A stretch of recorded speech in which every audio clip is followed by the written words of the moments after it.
आप सभी लोग जानते हैं कि फाल्गुन मास की शुक्ल पक्ष की आमलकी एकादशी बहुत खास मानी जाती है, क्योंकि इस एकादशी के व्रत को करने से हमें भगवान विष्णु और माता लक्ष्मी जी का आशीर्वाद प्राप्त होता है।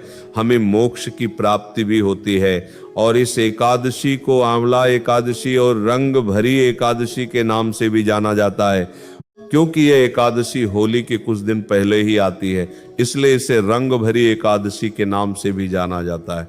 आइए अब हम जानते हैं साल 2026 में आमलकी एकादशी कब है, इसका व्रत कब रखा जाएगा, व्रत का पारण कब किया जाएगा, हरिवासर का समय कब समाप्त होगा और इस एकादशी व्रत के नियम क्या हैं। आमलकी एकादशी तिथि की शुरुआत 26 फरवरी गुरुवार को देर रात 12:34 से होगी और एकादशी तिथि की समाप्ति 27 फरवरी शुक्रवार को रात 10:33 पर होगी। ऐसे में इस बार आमलकी या रंग भरी एकादशी का व्रत 27 फरवरी 2026 शुक्रवार के दिन रखा जाएगा। जो भी लोग आमलकी एकादशी का व्रत रखेंगे उन सभी लोगों को इस एकादशी व्रत का पारण अगले दिन यानी कि 28 फरवरी शनिवार के दिन करना होगा। व्रत पारण करने से पहले आपको यह बात ध्यान रखनी चाहिए कि हरिवासर के समय में हमें कभी भी अपने एकादशी व्रत का पारण नहीं करना चाहिए, वरना हमें हमारी एकादशी का फल नहीं मिलता है।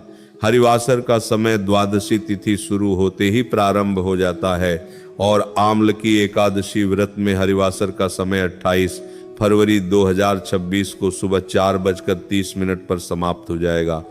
इसके बाद आमलकी एकादशी व्रत पारण करने का शुभ मुहूर्त 28 फरवरी 2026 शनिवार को सुबह 6:54 से शुरू होगा और सुबह 9:06 तक रहेगा।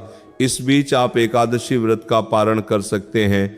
इस बार आमलकी एकादशी के बाद महाद्वादशी है, यानी कि इस दिन भगवान विष्णु के अवतार नरसिंह भगवान की भी पूजन की जाती है। कुछ लोग इस दिन का व्रत भी रखते हैं।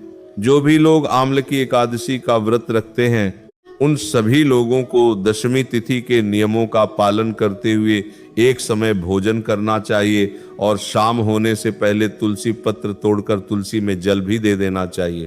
फिर एकादशी वाले दिन सुबह जल्दी उठकर अपने व्रत का संकल्प लेना चाहिए और नमो भगवते वासुदेवाय नमः मंत्र का पूरे दिन जाप करना चाहिए।